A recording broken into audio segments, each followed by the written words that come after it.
ارم صاحبہ انڈیا سے، کیا رجب اور شعبان کے پورے مہینے کے روزے رکھ سکتے ہیں؟ ٹھیک نہیں ہے، کیونکہ آگے رمضان میں پرابلم ہو جائے گی. 2 مہینے پورے روزے رکھیں گے، آگے رمضان کے لیے بچے گا کیا باڈی میں؟ اس لیے مکروہ ناپسندیدہ عمل ہے. تو اتنے روزے رکھے کہ رمضان میں نشاط ہو. باقی کتنے رکھنے ہیں وہ ہر ایک کی صحت الگ ہے. اتنا ٹارزن تو کوئی بھی نہیں ہوتا کہ رمضان شعبان پورے 2 مہینے روزے رکھے پھر آگے شعبان اور رجب میں پورے 2 مہینے روزے رکھے پھر آگے اس میں طاقت ہو رمضان میں بھی رکھ لے. تو یہ اتنا اپنے آپ کو مصیبت میں ڈالنا ٹھیک نہیں ہے. آج کل صحتیں نہیں ہیں لوگوں کی. میری 3 بیٹیاں ہیں اور ایک بیٹی مرتد ہو گئی ہے، اور اس کی ایک بیٹی بھی ہمارے لیے قرآن حدیث کی روشنی میں کیا حکم ہے؟ حکم یہ ہے کہ اس سے تعلق بالکل ختم کر دیں. پہلے تو کوشش کریں کہ مرتد جس بیس پہ ہوئی ہے اس کو جو اشکالات ہیں ان اشکالات کا جواب دیں. اس کو کس نوعیت کے اشکالات ہیں؟ ہر فیلڈ کے ماہرین موجود ہیں الحمدللہ. جتنے بھی غیر مسلموں کے اعتراضات ہیں ان کے جوابات بہت آسان جوابات ہیں موجود ہیں. تو بچی کو آپ سمجھائیں، باز آ جائے ٹھیک ہے، نہیں تو اس سے قطع تعلق کر دیں ہمیشہ کے لیے. اس کا وراثت میں بھی شریعت میں کوئی حصہ نہیں ہے، اور آپ کا اس سے پھر کوئی لین دین نہیں ہوگا. نہ اس کو غسل دیا جائے گا، نہ قبرستان میں دفن کیا جائے گا، اور موت کے بعد اس کو بس گڑھا کھود کے دبا دیا جائے گا زمین میں. اس کی وہ عزت اور وہ اکرام جو ایک مسلم کی ہوتی ہے، غسل، کفن، نماز جنازہ اور تعزیت، کچھ بھی جائز نہیں ہے اس کے لیے. تو مر جائے تو لواحقین جو بھی ہیں وہ کیا کریں؟ کچھ بھی نہ کریں. گورنمنٹ جو کرنی ہوگی وہ کرے گی، اور اگر آپ کے قریب میں ہیں تو گڑھا کھود کے اس کو بس کسی بھی قبرستان میں دفن کر دیا جائے، غیر مسلموں کے قبرستان میں. تو اس کے لیے سنت قبر بنانا بھی ٹھیک نہیں ہے. اگر موبائل سے بد نظری شروع ہو جائے تو اس سے بچنے کا کیا حل ہے؟ موبائل دیکھنا چھوڑ دیں، یہی حل ہے بھائی. موبائل جائز کاموں کے لیے رکھیں، بد نظری کے لیے نہ رکھیں. اور شروع میں چند دن تکلیف ہوگی، اس کے بعد پھر عادت ہو جائے گی. تو برائی کرتے رہنے سے برائی کی عادت پڑتی ہے، تو برائی چھوڑتے رہنے سے چھوڑنے کی عادت بھی پڑ جاتی ہے. میرے 9 بچے ہیں اور میں اپنے ماں باپ کے گھر میں رہتی ہوں. ماں باپ کہاں رہتے ہیں بھائی پھر؟ اور والد کی آمدن اتنی نہیں ہے کہ گزارا ہو سکے، اور شوہر کچھ خرچہ وغیرہ بھی نہیں دیتا. بہت ہی الو کا پٹھا ہے، 9 بچے پیدا کر دیے کمبخت نے. سوری، مجھے اچھا نہیں لگ رہا یہ گالیاں دینا مسائل سیشن میں بیٹھ کے. بہت ہی کوئی بے شرم انسان ہے کہ 9 بچے پیدا کر دیے اور خرچہ نہیں دے رہا. تو کیا میں زکوٰۃ لے سکتی ہوں؟ جی لے سکتی ہیں، اگر آپ کے پاس گولڈ وغیرہ سونا وغیرہ نہیں ہے. اللہ آپ کے شوہر کو ہدایت دے.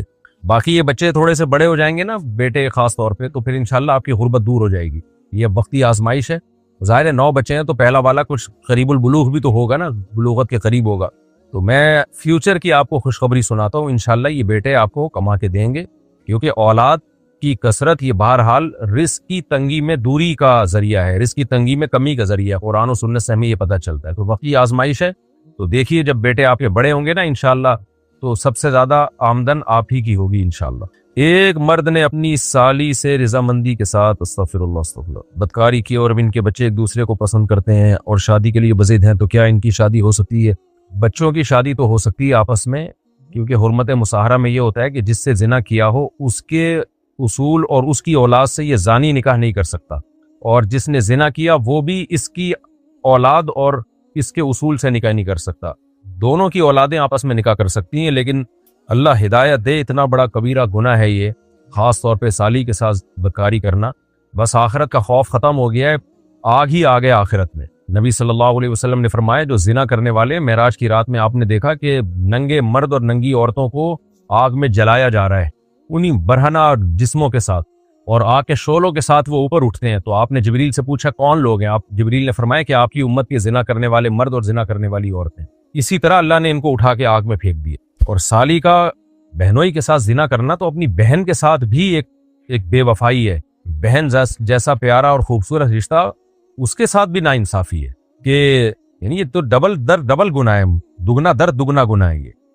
فاطمہ صاحبہ امریکہ سے پوچھتی ہیں میں شادی شدہ ہوں اور صاحب اولاد ہوں. میں ملازمت کرتی ہوں اور اپنے بہن بھائیوں اور ماں باپ کی کفالت کرتی ہوں. اس خدمت کا موقع ملنے پر بہت خوش ہوں. آپ رہنمائی فرمائیں کہ کیا اپنے ماں باپ اور بہن بھائی پر خرچ کرنا صدقے میں شمار ہوگا یا مجھے الگ سے صدقہ دینے کا اہتمام کرنا چاہیے؟ یہ بھی فرمائیں کہ کیا میں اپنی زکوٰۃ اپنے بالغ بہن بھائی کو دے سکتی ہوں جو مالی طور پر صاحب حیثیت نہیں ہے؟ نیز یہ بھی بتائیے کہ کیا میں اپنے والد کے قضاء، روزوں اور نمازوں کا کفارہ ان کی اجازت سے اپنے مال سے دے سکتی ہوں؟ وہ سب کام کر سکتی ہیں جن چیزوں کا بھی آپ نے پوچھا ہے.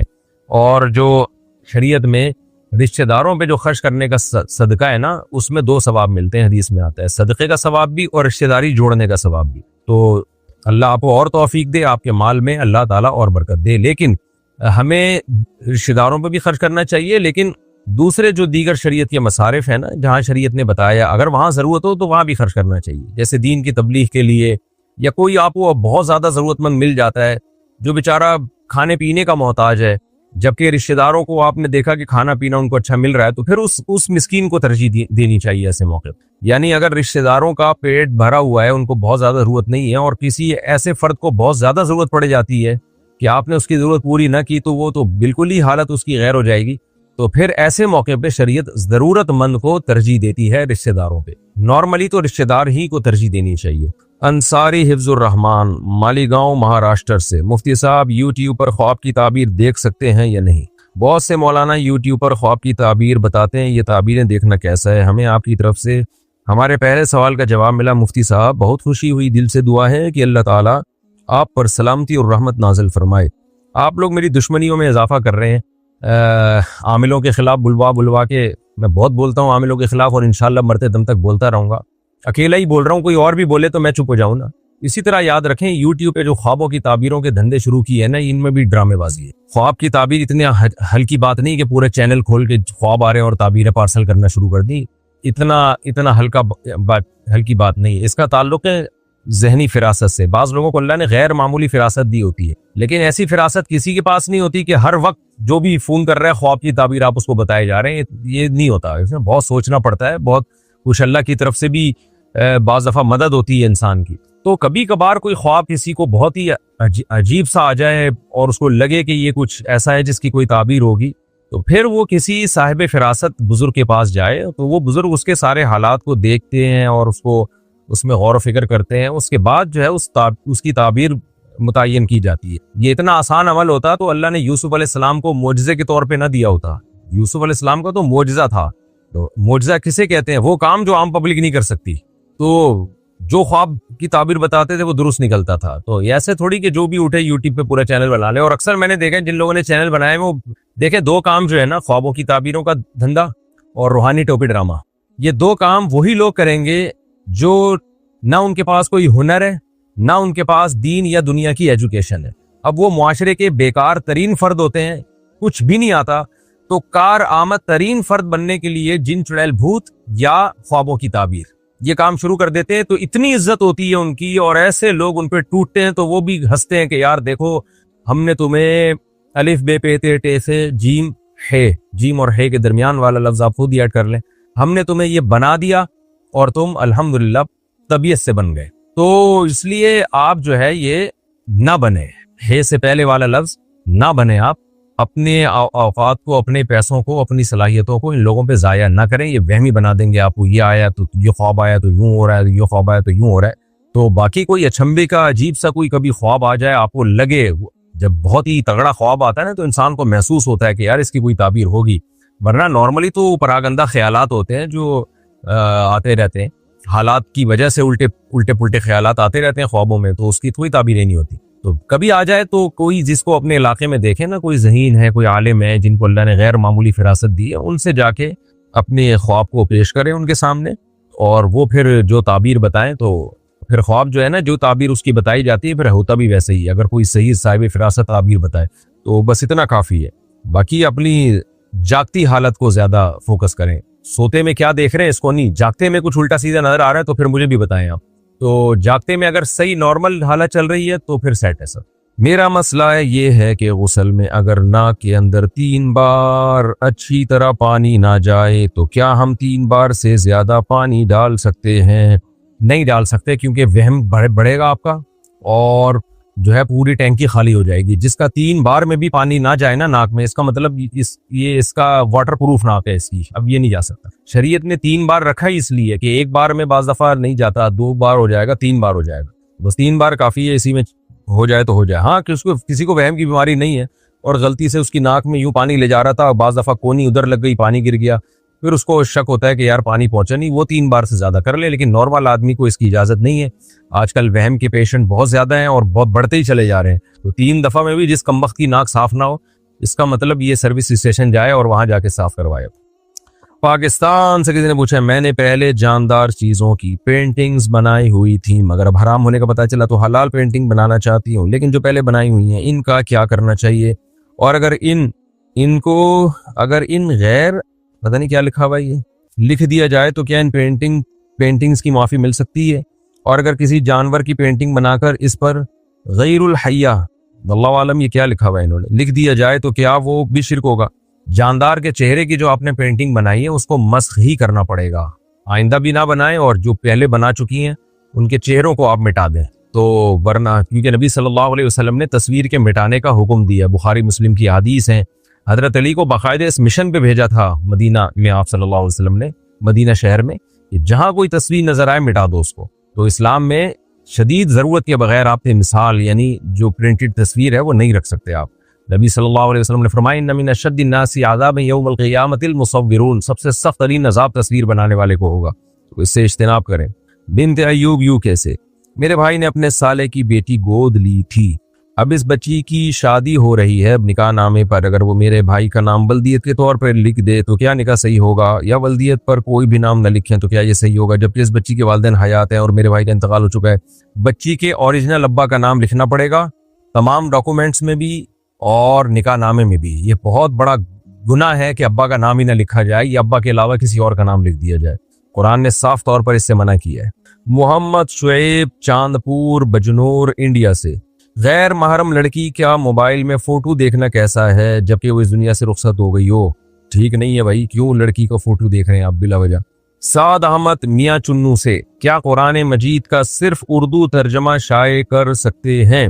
بہت سے علماء نے اس عمل کو ناجائز اس لیے قرار دیا ہے کہ اس میں قرآن کی تحریف ہونے کا امکان بڑھ جاتا ہے۔ عربی ہو نیچے ترجمہ ہو تو اگر کوئی غلط ترجمہ کرے گا تو علماء پکڑ لیں گے نا کہ دیکھو یہ عربی میں کیا لکھا ہے، نیچے ترجمہ کیا ہے، لیکن خالی ترجمہ ہوگا تو امکان ہوتا ہے کہ ایسا نہ ہو کہ کوئی تحریف کر لے۔ لیکن اگر کوئی معتبر عالم ہے جس کے علم پر وقت کے علماء کو اعتماد ہے، وہ اگر صرف ترجمہ شائع کریں تو پھر اس کی گنجائش ہو سکتی ہے۔ وجہ اس کی یہ کہ کیونکہ جو بڑے علماء ہوتے ہیں وہ ان سے اس بات کا امکان بہت بعید ہوتا ہے کہ وہ غلط ترجمہ کریں، لیکن ایک عام آدمی وہ یہ کام نہ کرے، اس میں خطرہ ہے کہ ایسا نہ ہو کہ یہ دروازہ کھل گیا تو لوگ پھر قرآن کے نام پہ پتہ نہیں کیا کیا شائع کرنا شروع کر دیں گے، تو یہ انتظامی طور پر اس کو منع کیا جاتا ہے۔ حافظ نعیم راجہ، اچھا یہاں یہ ہے کہ غیر مسلموں کے لیے کوئی مستند عالم دین کا ترجمہ ہونا تو وہ صرف ترجمہ بھی شائع کیا جا سکتا ہے، کیونکہ غیر مسلم پھر قرآن کو پڑھتے ہوئے ہچکچاتے ہیں اور وہ کہتے ہیں ہم کیوں مذہبی کتاب پڑھیں، تو اس میں صرف ترجمہ شائع کر دیا جائے کسی مستند عالم دین کا ہو تو اس کی گنجائش معلوم ہوتی ہے۔ حافظ نعیم راجہ، یہ کہاں تھا کہ سیجی کوٹ؟ میرا سوال یہ ہے کہ یہ کیا لکھا ہے، فوریکس اور آن لائن ورک حلال ہے یا ناجائز ہے؟ یہ لفظ انہوں نے کٹا ہوا ہے جو ہمارے پاس کمپوزنگ میں نا تو صحیح سمجھ میں نہیں آ رہا۔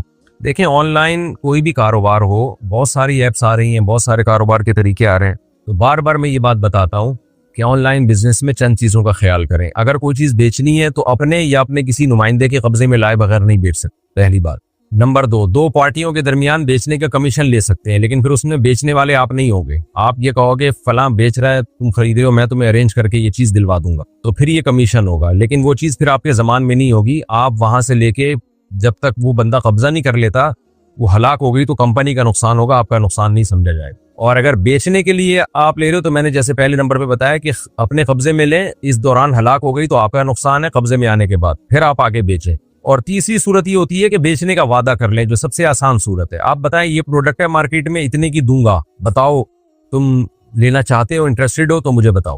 وہ کہتے ہیں ہاں جی میں آپ سے اتنے کی لے لوں گا، لی نہیں ہے لے لوں گا، پھر آپ خریدیں، اپنے وکیل کے ذریعے قبضہ کریں یا خود قبضہ کریں اور پھر اس کو بتائیں کہ بھئی یہ چیز ہے، آپ بتاؤ، تو اس دوران اس کو یہ حق ہوگا کہ وہ واپس کر دے آپ کو، اور اس دوران یہ چیز ہلاک ہو گئی یعنی قبضے میں آنے کے بعد تو آپ کا نقصان ہے، کمپنی کا نقصان نہیں، تو پھر آپ لے جا کے اس کو بیچ دیتے ہیں۔ تو یہ بیچنے کا وعدہ تھا، بیچا نہیں ہے، لیکن اس کو یہ آپشن ہوگا اس وعدے میں کہ وہ جو بائر ہے نا وہ مکر بھی سکتا ہے، کہہ رہا ہے میں نے وعدہ تو کیا تھا لیکن اب میرا موڈ نہیں ہے خریدنے۔ یہ تین طریقوں کے علاوہ آن لائن جو خرید و فروخت کے طریقے چل رہے ہیں وہ جائز نہیں ہے۔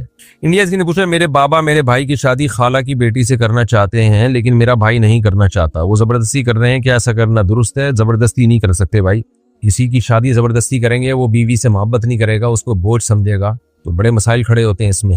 محمد جنید بھورا والا، منگنی کے بعد منگیتر سے بات کرنے کے لیے سری نکاح کرنا کیسا ہے؟ اپنے دوست کو گواہ بنا کر تاکہ گناہ سے بچ جائے۔ یہ جو ہے نا لڑکے سری نکاح کرتے ہیں، اس کے سائیڈ ایفیکٹ بہت زیادہ ہوتے ہیں۔ تو لڑکی کا اپنے ولی کی اجازت کے بغیر نکاح کرنا بھی عام حالات میں قابل تعریف نہیں ہے۔ جب منگنی ہو گئی ہے تو یا تو ڈٹ جاؤ، جا کے بولو کہ ایسی کی تیسی میری شادی کراؤ، ورنہ میں رشتہ توڑ رہا ہوں، کہیں اور شادی کر رہا ہوں۔ ایسے بدماشی سے کام کریں۔ یہ خفیہ نکاح، اس کے سائیڈ ایفیکٹ لڑکیوں کو بہت زیادہ ہوتے ہیں۔ لڑکا تو کر لیتا ہے، اس کے بعد چھپ چھپ کے ملتا رہتا ہے، اور پھر اس جب بعض دفعہ پریگننسی ہو جاتی ہے، اور بعض دفعہ آپس میں اتنے پھڈے ہو جاتے ہیں، لڑکا اس کو چھوڑ دیتا ہے، بہت زیادہ مسائل ہوتے ہیں۔ تو جب ایک چیز پراپر وے میں ہو رہی ہے، تھوڑا صبر کر لو، ٹائم سے پہلے آگے بھاگنے کی کوشش کیوں کر رہے ہو؟ اور اگر صبر نہیں ہو رہا تو لڑکی والوں کو بتا دو، بھائی مجھ سے صبر نہیں ہو رہا ہے، یا مجھے جلدی ہے نکاح کی، آپ نے اگر دینی اپنی بیٹی دے دیں، ادروائز میں منگنی توڑ کے کہیں اور شادی کر رہا ہوں۔ عبد الرحمان صاحب انڈیا سے پوچھتے ہیں، میں جہیز کے خلاف ہوں، مگر لڑکی کا شوق ہے کہ اس کے گھر والے اس کو تحفے کے طور پر چیزیں اور سامان بھیجیں، تو گفٹ قبول کرنا جائز ہے یا نہیں؟ آپ مضبوط لہجے میں لڑکی والوں کو بتا دیں کہ مجھے جہیز بالکل بھی نہیں چاہیے، ڈرامے بازی نہ کریں اس میں۔ بعض دفعہ اوپر سے کہہ رہے ہوتے ہیں، اندر اندر سے ہوتا ہے کہ چاہیے، تو پھر بھی وہ دے رہے ہیں، تو پھر یہ آپ کا ہیڈک نہیں ہے۔ پھر لڑائی جھگڑا نہ کریں، اس سے اختلافات ہوتے ہیں، لڑائیاں ہوتی ہیں۔ وہ اپنی بیٹی کو دے رہے ہیں تو آپ پھر زبردستی نہیں روک سکتے۔ شمس الدین علی احمد خان انڈیا سے، کیا گدھے کا گوشت کھانا مکروہ ہے؟ ازبکستان، تاجکستان، ترکمانستان، خاص طور پر کرغزستان اور قزاقستان میں تو گدھے کا گوشت، سنی حنفی بھی گدھے کا گوشت کھاتے ہیں، اور یہ بھی سوال ہے کہ مکروہ کام کرنے سے کیا انسان کو گناہ ملتا ہے؟ گدھے کا گوشت حرام ہے بھائی، صحیح حدیث ہے، حنفی ہو یا شافی ہو، سب کے نزدیک حرام ہے۔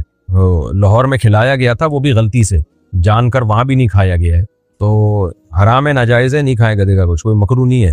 اور اگر کوئی کھا رہا ہے تو اس کو منع کریں کہ انسان بنو، گدھے کی یہ کیا کھا رہے ہو تم۔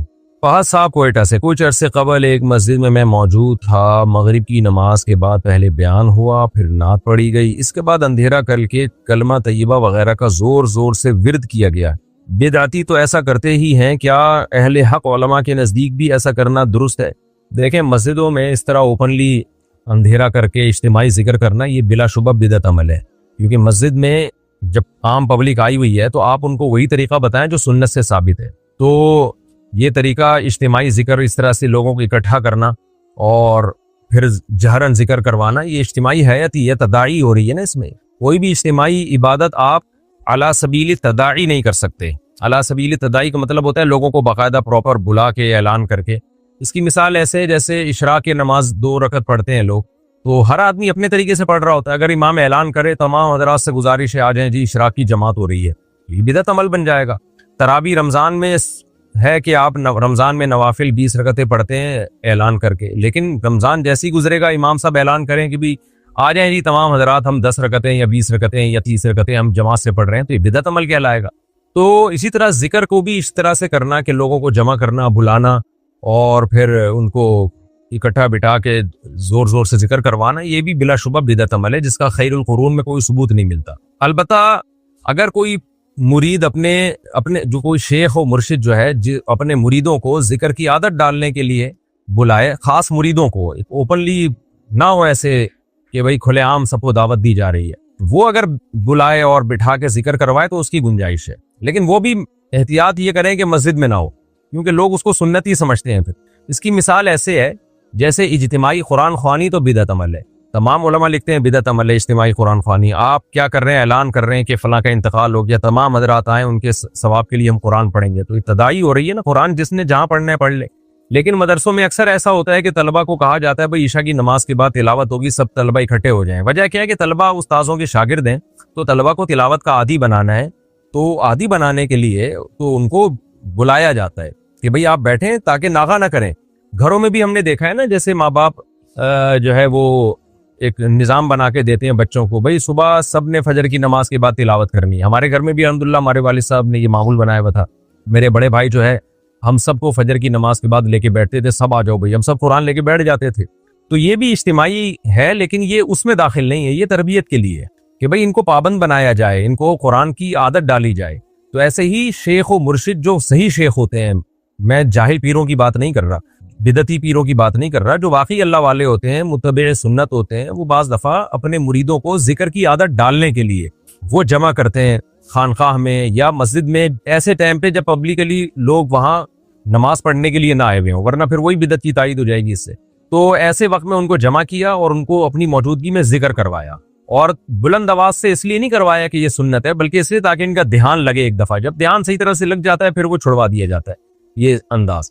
تو اتنی یہ تعلیم اور تربیت کے لیے اس کی اجازت ہے شریعت میں۔ تو ہمارے جو بعض مشائخ لوگوں کو جمع کر کے اجتماعی ذکر کرواتے تھے نا، وہ اپنے مریدوں کو جمع کر کے کرواتے تھے، اور ان کو عادت ڈالنے کے لیے ایک ٹائم پہ آ جاؤ بھائی تاکہ تمہیں عادت ہو، پھر وہاں کیفیت ہوتی ہے خاص قسم کی، تو ان مریدوں میں وہ کیفیت پیدا ہو جاتی ہے، تو ان کو ذکر کی عادت پڑ جاتی ہے۔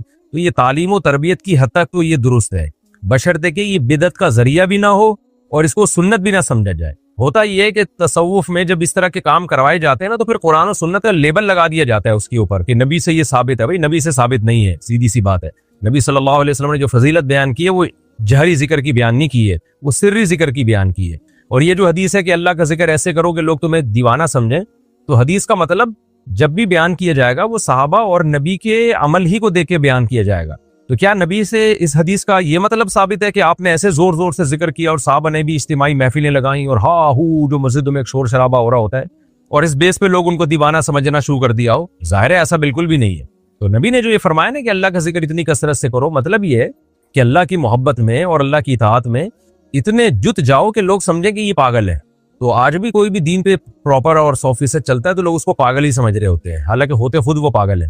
تو یہ مطلب نہیں ہے کہ ایسے مسجدوں میں جتھے لگاؤ اور بتیاں بند کر کے ہا ہو زور سے نہ شور شرابے جیسے ہو رہے ہوتے ہیں آج کل، یہ بدعت ہے۔ اس کے بدعت ہونے میں دو رائے نہیں ہو سکتی۔ ہم پابند ہیں اللہ اس کے رسول صلی اللہ علیہ وسلم کی۔ تو تعلیم و تربیت کی نیت سے کوئی گھر کا سربراہ اپنے بچوں کو بٹھا کے ذکر کراتا ہے یا قرآن پڑھواتا ہے ایک خاص ٹائم پہ، یا کوئی شیخ و مرشد اپنے مریدوں کو ذکر کی عادت ڈالنے کے لیے کسی خاص جگہ پہ ذکر کرواتے ہیں، وہ ٹھیک ہے۔ اس سے زیادہ آگے بڑھنا اس کی اجازت شریعت میں نہیں ہے، لیکن وہ بھی ٹھیک اس وقت ہے جب اس کو سنت نہ سمجھا جائے، صرف تعلیم اور تربیت ہی سمجھا جائے، اس کو اس سے زیادہ نہ سمجھا جائے۔ بیرون ملک کیا شادی کے کئی سال بعد بھی باہمی رضامندی سے شوہر طلاق کا حق بیوی کو دے سکتا ہے، اور اس کا کیا طریقہ ہوتا ہے؟ نیز نکاح نامے میں جو شرائط ہوتی ہیں تو کیا باہمی رضامندی سے وہ بھی تبدیل ہو سکتی ہیں؟ طریقہ کار بھی بتا دیں۔ نکاح نامے میں جو بھی شرطیں لکھوا لیں اس کے کوئی فرق نہیں پڑتا، اصل ہے زبان۔ جو کام زبان سے ہوتا ہے وہ تحریر سے بھی ہوتا ہے۔ تو شادی کے بعد شوہر کو یہ حق ہے کہ وہ بیوی کو طلاق کا حق دے دے، لکھے بھی دے سکتا ہے، زبان سے بھی دے سکتا ہے، چاہے وہ نکاح نامے میں بڑھا کے دے دے یا ویسے ہی لکھ کے دے دے۔ اب کتنی طلاقوں کا اختیار دے سکتا ہے؟ بھائی جتنی کا وہ دے رہا ہے اتنی کا دے سکتا ہے، منہ سے جتنی الفاظ بولے گا اتنی۔ اگر وہ بولتا ہے تمہیں طلاق کا اختیار ہے تو ایک طلاق رجعی کا اختیار ہوگا۔ اگر وہ بولتا ہے ایک طلاق کا اختیار ہے لیکن طلاق بائن کا، یعنی ایک طلاق ہوگی لیکن نکاح ٹوٹ جائے گا، تو ایک طلاق کا عورت کے پاس اختیار آ جائے گا۔ اگر وہ کہتا ہے 3 طلاقوں کا اختیار ہے تو 3 طلاقوں کا اختیار ہو جائے گا۔ اور پھر اختیار کب تک کے لیے ہوگا؟ ہمیشہ کے لیے ہوگا۔ اگر وہ کہتے ہیں ہمیشہ کے لیے تو ہمیشہ کے لیے ہوگا، اور اگر وہ کہتا ہے کہ طلاق کا اختیار ہے کسی خاص مجلس میں کہتا ہے تو پھر اس مجلس تک ہوگا۔ وہ اس مجلس میں عورت نے وہ اختیار مسترد کر دیا یا اٹھ کے چلی گئی تو وہ اختیار ختم ہو جائے گا۔ تو شوہر جتنے ٹائم کے لیے اختیار دے رہا ہے اتنے ٹائم کے لیے ہوگا، ہمیشہ کے لیے دے رہا ہے ہمیشہ کے لیے، اس ٹائم کے لیے دے رہا ہے اس ٹائم کے لیے ہوگا۔ لیکن جب ایک دفعہ اختیار دے دیا تو اختیار ریورس نہیں ہو سکتا، خوب سمجھ لیں۔ پھر یہ بیگم کے پاس گوٹ چلی جائے گی، اس کی مرضی ہے۔ طریقہ کار بھی بتا دیا۔ اگر کہیں جھگڑا ہو رہا ہو اور آپ سمجھتے ہو کہ بیوی آپ سے علیحدگی چاہتی ہے اور شرم کی وجہ سے مانگنی نہیں ہے علیحدگی، اور آپ بھی چھوڑنا چاہتے ہو، تو پھر بیوی کو اختیار دیا جا سکتا ہے۔ یوں کہہ دیا جائے اگر تم چاہتی ہو تو اپنے اوپر طلاق واقع کر لو، میری طرف سے تمہیں اجازت ہے 1 ہفتے کے لیے یا 2 ہفتے تک، ہمیشہ کے لیے نہیں دینا چاہیے۔ وجہ اس کی یہ ہے کہ پھر ساری زندگی شکی رہتا ہے، پتہ نہیں یار یہ رہے گی بھی کہ نہیں رہے گی، تو ایسے آپ نے آپ کو کیوں لٹکایا جائے؟ تو اس کو یوں اختیار دے دیں کہ بھائی تمہیں 1 ہفتے کے لیے یا 3 دن کے لیے تمہیں اختیار ہے، تو اور 1 طلاق بائن کا اختیار دینا چاہیے، 3 طلاقوں کا نہیں دینا چاہیے، تاکہ دوبارہ میاں بیوی چاہیں تو آپس میں نکاح تو ہو سکے نا۔ بعض دفعہ دونوں پچھتا رہے ہوتے ہیں بعد میں، لیکن یہ بھی بہت شدید ضرورت میں ایسا کیا جائے، بلا وجہ یہ کرنا بھی ٹھیک نہیں ہے۔ یہ کسی نے سوال پوچھا ہے کہ جی بچے کی ولادت کے بعد خواتین کو کتنے دن بعد غسل کرنا چاہیے؟ ہمارے ہاں مشہور ہے کہ 40 دن بعد۔ یہ غلط مشہور ہے، 40 دن آخری مدت ہے، انتہائی مدت ہے۔ اصل یہ ہے کہ عورت کو جب بچے کی ولادت ہوتی ہے تو بلیڈنگ ہوتی ہے، خون آتا ہے، وہ نفاس کا خون کہلاتا ہے، تو جتنے دن میں وہ بند ہو جائے گا غسل کر کے نماز پڑھنا لازم ہے۔ 40 دن انتہائی مدت ہے، اگر 40 دن میں بھی بند نہ ہوا تو پھر 40 دن کے بعد غسل کر کے نماز شروع کر دے۔ تو لوگوں نے اسی 40 کو پکڑ کے بیٹھ گئے۔ اصل یہ کہ جب بھی وہ خون بند ہو جائے گا تو نماز شروع کر دے وہ۔ مفتی صاحب بینک کی روکنی کیسی ہے ذرا تفصیل سے بتائیں، اس میں کون سی نوکری حلال ہے کون سی حرام ہے؟ سودی بینک میں کوئی بھی ایسا کام جس میں کسی بھی طرح سے سود میں انوالومنٹ ہو آپ کی، وہ جائز نہیں ہے. مینیجر کی نوکری حرام ہے کیونکہ وہ تو سارا نظام کو دیکھ رہا ہوتا ہے. جو وہاں آڈٹ کرنے کے لیے بیٹھے ہوئے ہوتے ہیں وہ بھی سارا اسی نظام کو آڈٹ کر رہے ہوتے ہیں. جو کیشیئر ہے لوگوں کے چیک کیش کرا کے دے رہا ہے تو وہ سود دینے میں ذریعہ بن رہا ہوتا ہے، پروفٹ بھی تو دے رہا ہوتا ہے نا لوگوں کو. لیکن کچھ کام ایسے ہیں جن میں کوئی ڈائریکٹ انوالومنٹ نہیں ہوتی. بینک میں کوئی الیکٹریشین ہے، اس کو رکھا ہوا ہے کہ جب بھی بجلی جائے گی تو تم نے ٹھیک کر کے دینی ہے، تو بجلی کا سود سے براہ راست کوئی تعلق نہیں ہے. چوکی دار ہے، وہ صرف رقموں کی حفاظت کے لیے بیٹھا ہوا ہے، تو لوگوں کی امانتیں پڑی ہوئی ہیں، پیسہ تو جہاں بھی ہوگا اس کی حفاظت کی جائے گی. تو یہ اس نوعیت کی اگر کسی کی جاب ہے تو وہ ناپسندیدہ تو وہ بھی ہے لیکن حرام نہیں ہے. ناپسندیدہ اس لیے کہ کیوں پورا ایک اڈا ہے سود کا، تو وہی وہاں کیوں بیٹھا ہوا ہے، کہیں اور کی چوکی داری کر لے. بہرحال اس کی آمدن کو حرام نہیں کہیں گے. اور اسلامک بینک میں ہر طرح کی نوکری جائز ہے.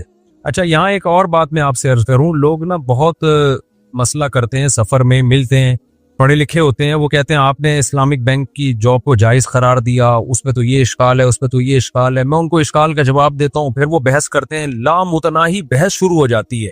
اس سے مجھے جو سیکھنے کو ملتا ہے نا کہ جو جس کی فیلڈ نہیں ہے نا اس کو اس کے بارے میں سمجھانا بھی بہت مشکل ہے، بہت مشکل ہے. کیونکہ نہ ان کو سود کی ڈیفینیشن کا پتہ ہوتا ہے، نہ ان کو قرآن و سنت کا بیسک علم ہوتا ہے. اب اکنامکس پڑھ لی انہوں نے، اکاؤنٹنگ پڑھ لی، یا چارٹرڈ اکاؤنٹنٹ بن گئے، ٹھیک ہے، اپنی فیلڈ کے آپ ماہر ہو گئے ہیں، لیکن اسلام کے تو آپ ماہر نہیں ہو نا. تو یہ لوگ پھر بہت زیادہ دماغ خراب کرتے ہیں. پھر ان کی سمجھ میں ہی نہیں آ رہا ہوتا، ان کی یعنی مینٹل لیول میں ایک چیز لیول اس قابل نہیں ہوتا کہ اس میں ان کو ہم وہ سمجھائیں. تو ان کو پھر میں شارٹ بات یہ کرتا ہوں، بھائی آپ اس فیلڈ کے ماہر علماء کی تقلید کریں، آپ اگر نہیں سمجھ میں آتا تو نہ کریں، بس یہی. تو میں اپنا دماغ نہیں مجھے یاد ہے نا، ایک ڈاکٹر صاحب ہیں، ان کو جب یہ کووڈ کے دنوں میں نا بہت زیادہ بحثیں ہو رہی تھی، کوئی کہتا تھا کورونا ہے، کوئی کہتا تھا نہیں ہے. ڈاکٹر سارے ہی کہہ رہے تھے جتنے ماہر ہیں کہ بھئی ہے. تو میں نے ایک ڈاکٹر صاحب سے کہا، ڈاکٹر صاحب ہمارے جاننے والے ہیں، وہ بڑی بحث کر رہے ہیں، تو کائنڈلی آپ ذرا ان کو سمجھائیں. وہ نا کووڈ کے علاج میں ایک صاحب بڑی بحث کر رہے تھے. وہ کہہ رہے تھے کووڈ تو ہے لیکن یہ علاج یہ نہیں، یہ والا ادرک اور پتہ نہیں پودینہ وغیرہ ملا کے پلا دو. اس طرح کے علاج بہت آ رہے تھے مارکیٹ میں. تو ڈاکٹر صاحب کو میں نے کہا کہ ان کو ذرا آپ سمجھا دیں. ڈاکٹر صاحب نے کہا یہ ڈاکٹر ہے یا نہیں ہے؟ میں نے کہا نہیں ڈاکٹر نہیں. انہوں نے کہا میں اپنا دماغ ضائع نہیں کروں گا. کسی ڈاکٹر کو اشکال ہے تو میں بات کروں گا، ایک عامی آدمی پہ میں اپنا دماغ خراب نہیں کروں گا. بعض مسائل پیچیدہ، سود کے مسائل آسان نہیں ہیں، پیچیدہ مسائل ہیں. ہم نے جب بینکنگ پہ فتویٰ دیا نا، 1 سال بینکوں کو پڑھا ہے، ان کی کلاسیں، ان کے لیکچر اٹینڈ کیے کہ یہ کیا سسٹم ہے یہاں پہ. پھر شریعت کے بارے میں تو الگ بحثیں ہوئی ہیں علماء کی، کئی مہینے علماء کی بحثیں چلتی تھی ایک مسئلے پر.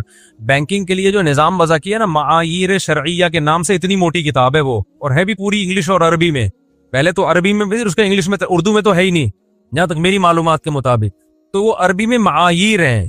اب علماء نے بڑی محنتیں کر کے وہ ایک معیار کہتے ہیں، لا، ضابطہ، قانون، جو ہوتا ہے نا معیار جس پہ جو بیسک لاز ہیں ان کو، تو وہ معایر اس کی جمع آتی ہے نا. تو وہ پوری کتاب لکھی ہے بڑی محنت کے بعد.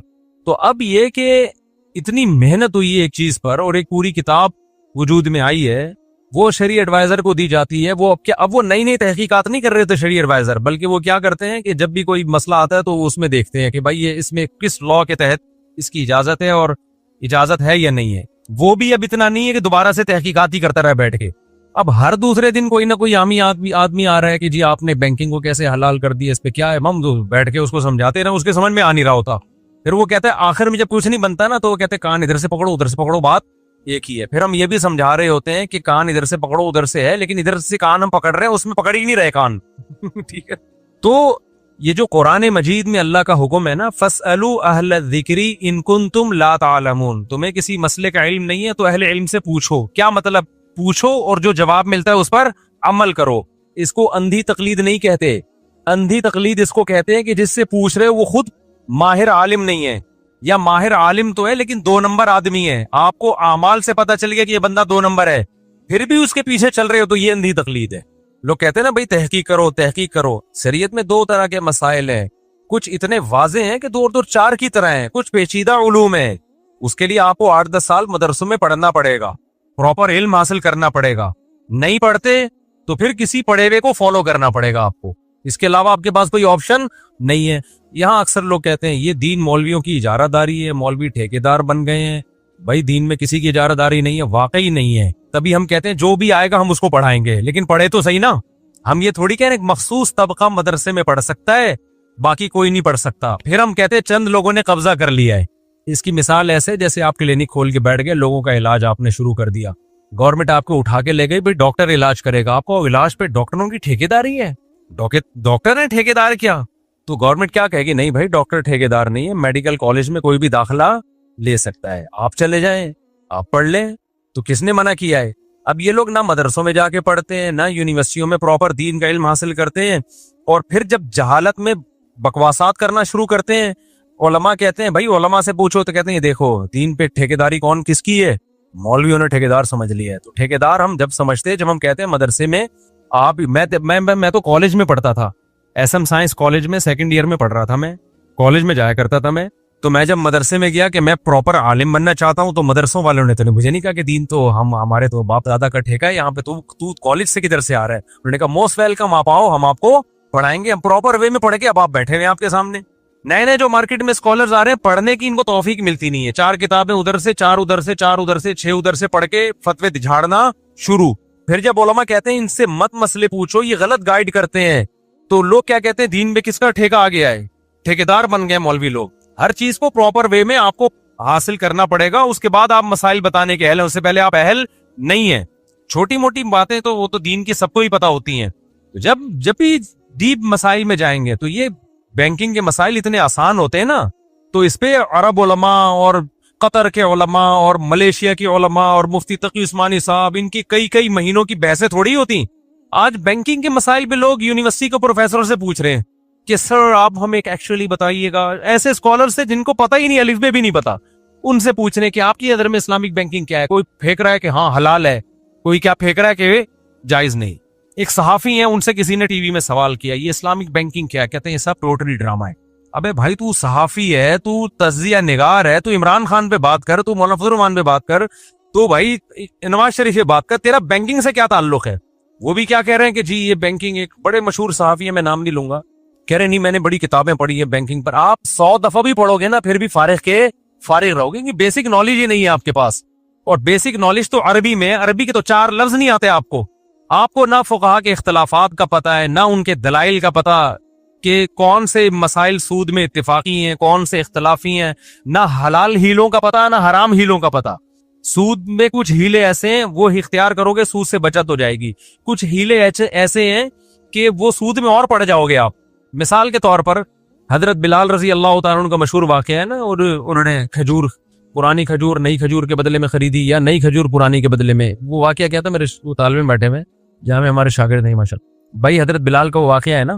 اب حضرت بلال نے کیا کیا تھا کہ تازہ کھجوریں بیچیں, یا یعنی پرانی کھجوریں زیادہ لے لیں, یا برعکس کیا, ایسا ہی کیا تھا.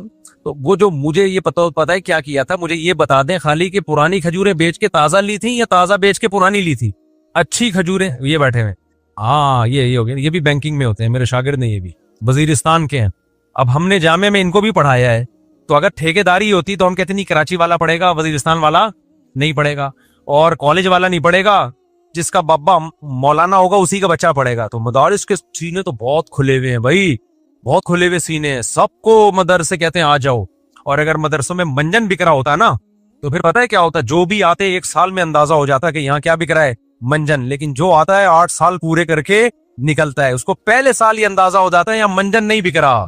اب یونیورسٹی میں جب تم جاؤ گے تمہیں پتہ ہے 4 سال کے بعد ڈگری ملے گی, ٹھیک ٹھاک ویلیو ہے اس ڈگری کی. تو لیے غلط علم بھی دیں صحیح علم بھی دیں, ڈگری تو کام کی ہے نا, جاب اچھی ملے گی. مدرسے میں آنے کے بعد آپ کو پتہ ہے جو ڈگری ملے گی اس کی 2% کی ویلیو نہیں ہے. تو وہاں تو علم ملے گا تو آپ پڑھو گے, ورنہ نہیں پڑھو گے. پھر بھی وہاں اکثریت پڑھ رہی ہوتی ہے, اس کا مطلب منجن نہیں بک رہا, کچھ پڑھایا جا رہا ہے, نالج آ رہی ہے. میں نے بھی جامعہ رشید میں کلیت الشریعہ کی میرے طلبہ ہیں نا, جو کچھ ڈاکٹر ہیں, کچھ PhD کر کے آئے ہیں, بیچلر سے کم تو کوئی ہے ہی نہیں.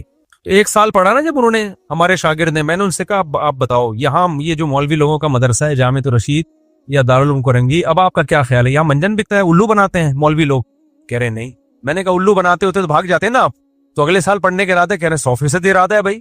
تو آپ کہہ سکتے ہو مولویوں نے مولویوں کے بچوں کو بیوقوف بنا دیا, ڈاکٹروں کو بھی بیوقوف بنا دیا ہم نے کیا؟ یعنی ہم وہاں اگر دیوبندیت پڑھا رہے ہوتے, لوگ کہتے ہیں مدرسوں میں دیوبندیت پڑھائی جاتی ہے, اسلام نہیں پڑھایا جاتا. او بھائی, دیوبندیت پڑھا کے آپ 4 آدمیوں کو بیوقوف بنا سکتے ہو, 4,000 4 لاکھ افراد کو بیوقوف نہیں بنا سکتے. اس کا مطلب ہے کہ علماء دیوبند اگرچہ مدرسے پڑھا رہے ہیں, پڑھا دیوبندیت نہیں رہے ہیں, پڑھا اسلام رہے ہیں, تبھی لوگ ٹکے ہوئے ہیں مدرسوں میں, اور پوری ایڑی چوٹی کا زور لگا لیا مدارس کے خلاف, پھر بھی پھل پھول ہی رہے ہیں. دارالعلوم کرنگی جا کے دیکھ لو, تمہارے ہوش اڑ جائیں گے. تم نے کوئی یونیورسٹی ایسی نہیں دیکھی ہوگی جیسا دارالعلوم کرنگی ہے.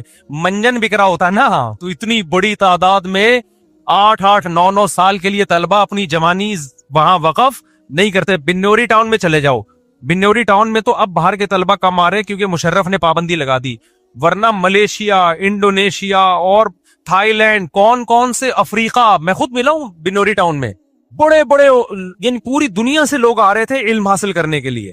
اگر ان مدرسوں میں منجن بکرا ہوتا تو وہ منجن ملیشیا والوں کو بھی آپ نے الو بنا دیا, افریقہ والوں کو بھی الو بنا دیا.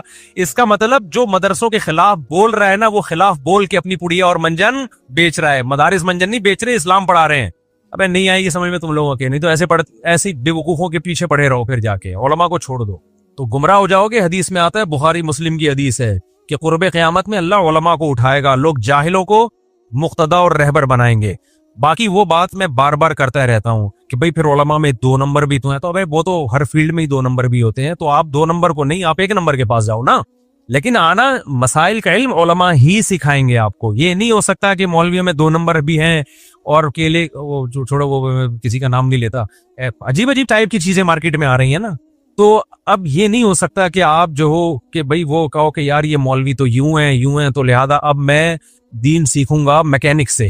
یہ نہیں ہو سکتا بھائی, یہ ڈاکٹر سے سیکھوں گا, تو یہ نہیں ہو سکتا. تو ڈاکٹر 2 نمبر ہے تو 1 نمبر بھی ڈاکٹر ہی ہے. اب یہ کہ لوگ کہتے ہیں ہمیں پتہ کیسے چلے گا یہ 2 نمبر 1, تو آپ کو ڈاکٹر کا کیسے پتہ چل جاتا ہے یہ 2 نمبر 1 نمبر ہے؟ کچھ دن اس کے پاس بیٹھو گے, سنو گے, اندازہ ہوتا ہے نا. تو اسی طرح علماء کا تو اور آسانی سے اندازہ ہو جاتا ہے, کیونکہ میڈیکل سائنس اتنا ضروری نہیں ہے جتنا دین ضروری ہے. تو اللہ نے دین کے جو ماہرین رکھے ہیں نا دنیا میں, تھوڑے وقت ان کے پاس بیٹھ کے اندازہ ہو جاتا ہے. تو کسی بھی غیر عالم سے جب آپ مسائل پوچھتے ہو یا اس کو مقتدا اور رہبر بناتے ہو تو خوب سمجھ لو, ضلوا واضلوا, بخاری مسلم کے الفاظ ہیں, پیغمبر کی حدیث ہے, خود بھی گمراہ ہوگا تمہیں بھی گمراہ کرے گا. تو دین علماء سی. اور بعض اشکالات ایسے ہوتے ہیں جس کا آپ کو جواب سمجھ میں نہیں آ رہا ہوتا, تو اس میں آپ اپنے عقل کو کہو گے یار ہمارا مینٹل لیول نہیں, ہماری عقل اتنی ہے. اس میں یہ نہیں کہ آپ کہو کہ یہ علماء ایسی باتیں کرتے ہیں جو ہماری سمجھ میں نہیں آ رہی. آپ کا اس لیول کا علم نہیں ہے. بہت سی باتیں ڈاکٹروں کی بھی ہماری سمجھ میں نہیں آتی, ٹیکا پھر بھی اسی سے جا کے ٹھکوا رہے ہوتے ہیں ہم, ٹھیک ہے نا, کہ یار نہیں آ رہی لیکن یہ پڑھا لکھا ہے. تو میں نہیں کہہ رہا اندھی تقلید ہر ایک کی شروع کر دو, پہلے یہ تو ہو نا کہ یہ صحیح عالم ہے یا نہیں ہے, اس کے بعد. اور دوسری بار بار ایک بات میں کہتا ہوں, اس زمانے میں کوئی عالم آپ کو 4 اماموں سے اگر ہٹا رہا ہے تو نیا فرقہ کھڑا کر رہا ہے. وہ سمجھ رہے ہو, نیا فرقہ کھڑا کر رہا ہے وہ کوئی بھی عالم, کیونکہ یہ دین نیا نہیں آیا, یہ بہت پرانا ہے. اور 4 اماموں نے اس کی تدوین بھی کر دی, اس کو مرتب بھی کر دیا, صحیح غلط کو نکال بھی دیا اور صحیح کو دلائل کے زور پہ جو ہے نا مسائل لکھ لی ہیں. اب اگر کوئی 5واں فرقہ لانے کی کوشش کر رہا ہے یا 4 کو ملا کے ایک بنانے کی کوشش کر رہا ہے تو ایک بنانے میں کبھی کامیاب نہیں ہوگا. وہ لیبل بہت اچھے لگا رہا ہے, سمجھ لو کہ نیا منجن مارکیٹ میں لا رہا ہے, وہ منجن بیچ رہا ہے. صدیوں سے اسی میں سے کسی ایک کو فالو کرنا پڑے گا, اور انہی علماء کو فالو کرنا پڑے گا جو اسی راستے پہ لا رہے ہیں. لوگ ابھی ایک کسی نے مجھے کلپ بھیجا, کسی نے سوال کیا کہ اچھا جی یہ اس کی کیا دلیل ہے کہ آپ نے جو ہے وہ امام ابو حنیفہ کو فالو کرنا ہے, امام شافعی, اس کی کیا دلیل ہے؟ اگلے نے جواب دیا کوئی دلیل نہیں ہے, یہ مولویوں کی بنائی ہوئی باتیں ہیں. کچھ نعرے بڑے اٹریکٹیو ہوتے ہیں, اگر ہم لوگوں کو آزاد چھوڑ دیں. اس نے کہا کہ ہم صرف قرآن و سنت کے پابند ہیں اور کسی چیز کے پابند نہیں ہیں. یہ پتہ ہے بعض دعوے اوپر سے بڑے اٹریکٹیو لگتے ہیں, ایک دم انسان خوش ہو جاتا ہے, یار بات بڑی کیا کی ہے اس نے, جاندار, یار کیا اسے ابو حنیفہ کو بیچ میں گھسیڑ دیا, شافعی کو گھسیڑ دیا. ہم صرف کس کے پابند ہیں؟ قرآن و سنت. تو اس عالم کو چاہیے کہ پھر وہ آپ سے کہے کہ مجھ سے نہ پوچھا کرو, کیونکہ جب ابو حنیفہ نہیں ہے تو پھر میں بھی بیچ میں نہیں ہوں. پھر یہ بات بھی تمہیں مجھ سے نہیں پوچھنی چاہیے تھی, ڈائریکٹ اس میں دیکھنی چاہیے تھی.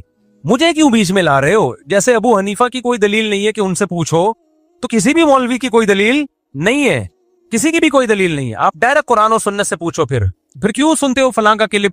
لوگ کہتے ہیں کہ وہ ہم اس لیے سنتے ہیں کہ وہ ہمیں گائیڈ کرتے ہیں، وہ ہمیں ریفرنس دیتے ہیں، وہ قرآن سنت پیش کرتے ہیں۔ تو ابو حنیفہ کیا تورات اور انجیل پیش کرتے تھے؟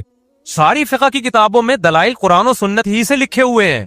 امام شافعی کے ان کی شرح المہذب جو علامہ نووی نے لکھی ہے، جس میں امام شافعی کا فقہ اتنی موٹی کیوں ہے، وہ اتنی جلدوں میں قرآن و سنت سے مزین ہے۔ فقہ حنبلی اٹھا کے دیکھو، قرآن و صاحب کے دلائل ملیں گے، فقہ حنفی میں سارے دلائل ملیں گے۔ بات یہ ہوتی ہے کہ یہ کہتے ہیں کہ جس کو میں دلیل کہوں نا تمہیں اس کو ماننا پڑے گا، جس کو ابو حنیفہ دلیل کہیں اس کو تمہیں ماننے کی اجازت نہیں ہے۔ جس حدیث کو میں صحیح کہوں وہ صحیح ہے، باقی سارے گھاس کھا رہے تھے۔ جس حدیث کا جو میں مطلب بیان کروں گا وہ مطلب ہے، ابو حنیفہ نے جو مطلب بیان کیا وہ کھوپڑی میں، تو یہ ابو حنیفہ سے ہٹا کے قرآن و سنت میں نہیں لانا ہوتا۔ مقصد ان کا یہ ہوتا ہے کہ قرآن و سنت کی جو 1400 سال سے تشریح ہو رہی ہے نا، وہ لوگ گھاس کھا رہے تھے۔ تشریح میں کروں گا قرآن و سنت کی کیا ہے، تو آپ بولے کائنڈلی آپ اپنی تشریح سائڈ پہ رکھیں، جو اسلاف سے تشریح چلی آ رہی ہے نا کائنڈلی آپ ہمیں وہی بتائیں۔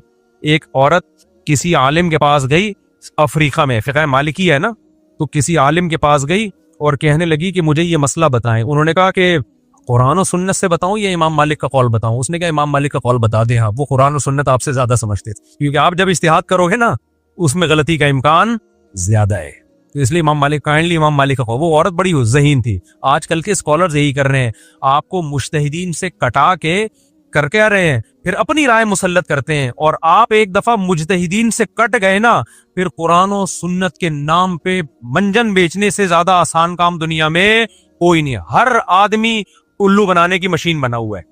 آج عصر کے بعد ملاقات کے لیے کچھ لوگ آئے، انہوں نے کہا غامدی صاحب کہتے ہیں کہ جی وہ قرآن و سنت سے دلائی بھی دیتے ہیں کہ نبی کے دور میں مغنیہ تھی، گانے والی تھی، اور غنا گانے کو بولتے ہیں، حدیث میں یہ آتا ہے، تو نبی صلی اللہ علیہ وسلم یہ گانا بالکل جائز ہے، لہذا یہ موسیقی حلال اور گانا حلال۔ تو مفتی صاحب کیا دلیل ہے قرآن و سنت سے؟ میں نے کہا آپ غامدی صاحب تک میرا پیغام پہنچا دیں، ہم تو مجتہدین کی اقوال نقل کرتے ہیں اور امت کا اجماع کہ وہاں مغنیہ سے مراد گانا گانے والی نہیں ہے۔ شعر و شاعری کو ترنم سے پڑھنا بھی غنا کہلاتا ہے، کوئی بھی چیز ترنم سے اچھی آواز سے پڑھنا بھی غنا کا ہمیشہ گانا مطلب کرنا ہی ٹھیک نہیں ہے۔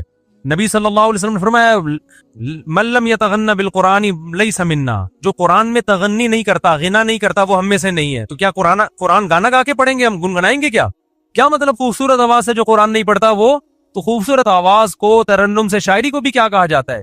تو میں نے کہا اگر ان کی سمجھ میں نہیں آیا تو پھر ان سے کہیں کہ پھر آپ مجھے یہ بتائیں، کوئی بھی اسکالر کہتا ہے نا گانا گانا اور موسیقی، تو اس کی حدود کیا ہے؟ اگر کوئی مائیکل جیکسن کا ڈانس سنتا ہے، دیکھتا ہے اور گانا سنتا ہے تو حلال ہے یا حرام؟ میں نے کہا یہ سارے اسکالرز یہاں کے کیا ہو جائیں گے، اگر یہ حلال کہتے ہیں نا تو لوگ پکڑ کے کوٹ دیں گے ان کو۔ اب مائیکل جیکسن کو بھی سننا جائز ہو گیا، اس کی موسیقی بھی، اگر کہتے ہیں حرام ہے تو پھر حرام ہونے کی قرآن و سنت سے دلیل بتاؤ۔ کوئی قرآن، وہ بار بار کہتے ہیں قرآن میں دکھائیں گانا کہاں حرام ہے، قرآن میں دکھائیں گانا موسیقی کہاں حرام ہے، قرآن میں دکھائیں۔ میں نے کہا قرآن میں دکھاؤ مائیکل جیکسن یا اس جیسے ڈانسر کا گانا سننا اور اس کا ڈانس دیکھنا حرام ہے، قرآن و حدیث میں دکھاؤ۔ میرے پاس تو کوئی ایسی قرآن و حدیث میں دلیل نہیں ہے۔ ہم تو اجماع امت کو فالو کر رہے ہیں کہ نبی کے زمانے میں کوئی مشہور کہیں بھی نہیں تھی یہ چیزیں، آپ دکھا دو۔ تو آپ بتاؤ کہ مائیکل جیکسن یا اس جیسی کوئی بھی شخصیت ہمارے ملک میں آتی ہے اور وہ اسی طرح سے اسٹائل میں تھرکتا ہے اور اسی طرح سے گاتا ہے اور وہی موسیقی کی دھنوں پہ لوگ تھرکتے ہیں، اس کے ناجائز ہونے کی قرآن و سنت سے کوئی دلیل بولو نا، بتائیں۔ تو نہیں بتا سکتے تو پھر آپ کیوں حرام کہتے ہو؟ اس گانے کو حرام کہہ رہے ہیں جس کو علماء حلال کہتے ہیں، سوری اس گانے کو حرام کہتے ہیں جس کو علماء حلال۔ تو ان کو تکلیف صرف مولویوں سے ہے، ورنہ گانے کی بہت ساری قسمیں ایسی بھی ہیں کہ جن کو یہ خود بھی حرام کہیں گے، تو بھائی اس کے حرام ہونے کی جو آپ کے پاس دلیل ہے نا، تو ہمارے پاس اس سے نیچے والے گانے کے حرام ہونے کی وہی دلیل ہے۔ نہیں آئی بات؟ سمجھ میں آ رہی ہے بات؟ تو اس لیے ان چکروں میں پڑھنے کے بجائے نا علماء کو فالو کرو جو صدیوں، اور ان علماء کو جو آپ کو ان مجتہدین سے کٹاتے نہیں ہیں، کیونکہ وہ خود بھی اس کے پابند ہیں۔ کل کسی نے مجھ سے مسئلہ پوچھا کہ وہ یوتھ کلب والوں کو آپ کیسا سمجھتے ہیں؟ میں نے کہا بہت اچھا کام کر رہے ہیں ماشاءاللہ۔ انہوں نے کہا نہیں، وہ ان سے کسی نے مسئلہ پوچھا ہے، اب پتہ نہیں ان سے پوچھا بھی ہے کہ نہیں پوچھا، لوگ غلط خبریں بھی پھیلا دیتے ہیں، لیکن بالفرض پوچھا بھی ہو، یہ جواب بھی دیا ہو۔